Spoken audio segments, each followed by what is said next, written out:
Da 5 Bloods. Spike Lee's newest film. Is it good? Or is it bad? You'll have to find out. Because my score isn't the right one, but it's mine. So, let's get right into the video.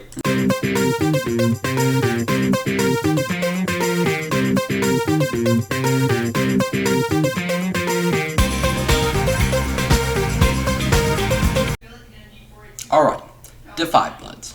Now, the reason I didn't give Scoob a review is because it was so bad. Why would you want to review it? Everyone else was doing it. I didn't because it was trash. Alright, but, Da 5 Bloods. Now, in this movie, I was hoping to come out in theaters. Of course, it came out on Netflix because it is a Netflix film.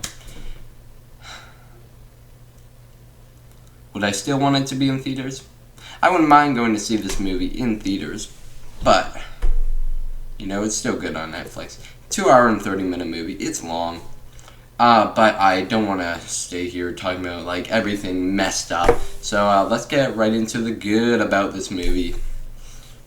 You know, one thing I noticed about this movie that, Spike Lee did to it was he put the saturation for red and green really, really high up, which I thought was cool and unique, and made everything else kind of bland.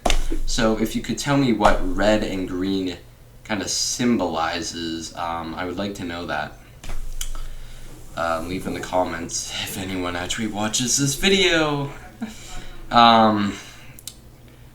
But yeah, great acting actually from this movie. Like, everyone's performance was great in it. Wouldn't say anyone was actually bad.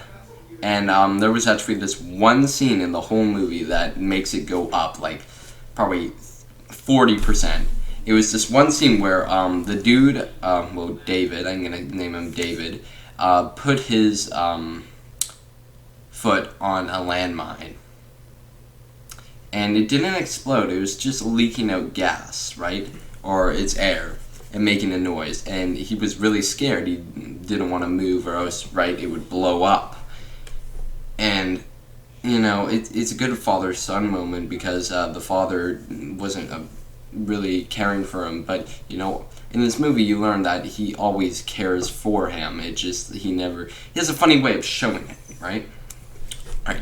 And, when he was saving the son, you know, they got a rope, they pulled him, and then brought back, like, this Olympic dude who could jump really high and running, I guess, and they pulled him, and for a safe, spoiler warning, he jumped, and he got to safety when it exploded, and then hugged his dad, and I just thought, holy shit. That was insane scene. And before that, one of their powers blew up, and he was like, I was like, what? Oh, okay, how is he still alive? But, you know, with this whole movie, I think, with just that scene, without it, it would have been good. Like, I think that scene really brought it up, because it showed trueness. Since I've talked a little bit about the good, you know, I don't want to make this video too long, so I'm going to head into the bad. Now, with this scene that I just talked about, it goes right into this other part that I'm not a big fan of. Like, where, right away, the people that helped David get out of the explosion.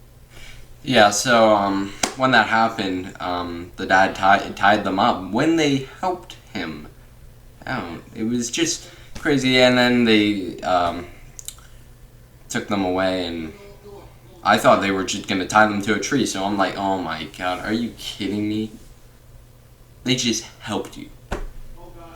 And then, you know, right there in that scene, the whole movie changed. Like, it went from going to this interesting film to this suspense. And it's just very weird, this movie. I would say that. It feels like a Tarantino film, There's not way too much to say it's bad. There's some really weird scenes. Like, there was this part where they put it up against this, like, small, I don't know what to call it, small statue, I guess, of this monkey, I don't know, something like that. And it was, like, talking. I was a bit odded out there, and then I'm like, alright, that seems like something like Taika Waititi would do, or Tarantino. So, the thing that I like about Spike Lee, Tarantino, Taika Waititi is that all their movies are very different from each other. Like, Tarantino, comparing Once Upon a Time in Hollywood to Inglourious Basterds, very different movies. Taika Waititi, Jojo Rabbit, What We Do in the Shadows, very different movies. And Spike Lee, like Black Klansman and Da 5 Bloods, very different movies, right? It's just, this movie was quite interesting to me. I wouldn't say it's my favorite movie of the year, but it was a good movie. And for, you know, how I rate movies, I'll rate it for quality, originality, and entertainment. So, quality-wise, this movie, solid 70 out of 100. I feel like it's two separate movies in one. So, 70 out of 100 is good, right? Entertainment-wise, it's probably a 65 out of 100. It's not like the most entertaining film, but it's rewatchable sometimes. And, originality-wise, I'm gonna give this one a 75 out of 100 for originality. I feel like it's quite original. It's not too original, but, you know, veterans going back to Vietnam, and then PTSD kicking in, you know, it's kind of original in some ways, but some ways it isn't. So, altogether, I would give this film a solid 75 out of 100. Here's some side notes. It's no Black Klansman, because Black Klansman is my second favorite movie of all time. The thing I think it was missing was quirkiness, you know, like, John David Washington brought a lot to the table in acting, and, you know, we haven't seen him in any other, well, very many movies, and this one, he got popular. This is how he got popular. You have Adam Driver, some great banter between John David Washington and Adam Driver. It's just awesome.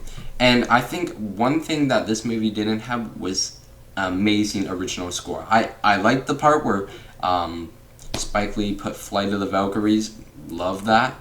But that was an original. Black Klansman had such a good soundtrack. I wish it won Best Original Score. I know Black Panther did, and I support Marvel for winning that award, but I feel like Black Klansman deserved it all the way.